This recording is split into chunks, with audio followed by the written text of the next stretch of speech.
नंदनी एक मध्यम वर्गीय परिवार से थी, जहां उसकी मां ने उसे पारंपरिक संस्कारों और घर गृहस्थी के सभी नियम सिखाए थे।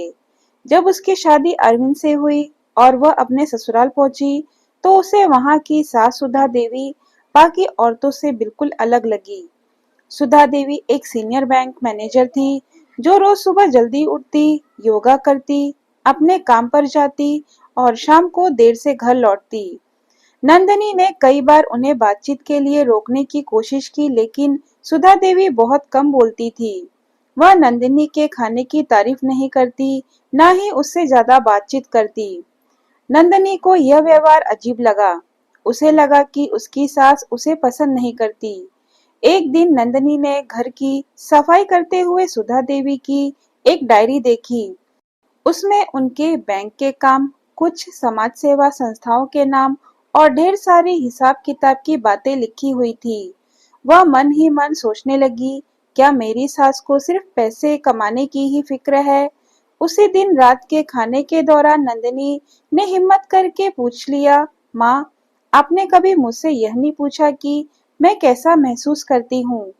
सुधा देवी ने शांत स्वर में कहा, क्योंकि मैं चाहती हूँ कि तुम अपने मन से खुश रहो। तुम्हारी खुशी मेरे पूछने से नहीं आएगी, तुम्हारे खुद के अनुभवों से आएगी। यह सुनकर नंदनी को और बुरा लगा। उसे लगा कि उसकी सास सिर्फ सैलरी और अपने बैंक के काम में व्यस्त रहती है और परिवार के प्रति कोई भावना नहीं रखती। एक दिन अरविंद के ऑफिस से लौटते वक्त उसका एक्सीडेंट हो गया। यह खबर मिलते ही नंदनी घबरा गई, लेकिन जब उसने देखा कि सुधा देवी बिना एक पल गवाए हॉस्पिटल के लिए रवाना हो गई, तो उसे आश्चर्य हुआ।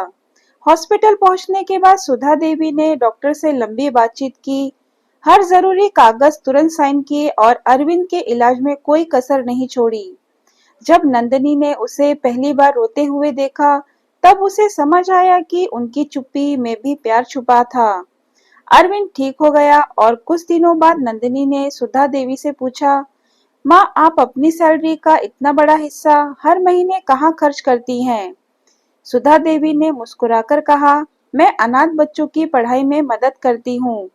जब तुम्हारे ससुर का देहांत हुआ, तब मैंने फैसला किया कि मैं सिर्फ अपने बेटे के लिए नहीं, बल्कि उन बच्चों के लिए भी माँ बनूंगी, जिनके पास कोई सहारा नहीं है। यह सुनकर नंदनी की आंखों में आंसू आ गए।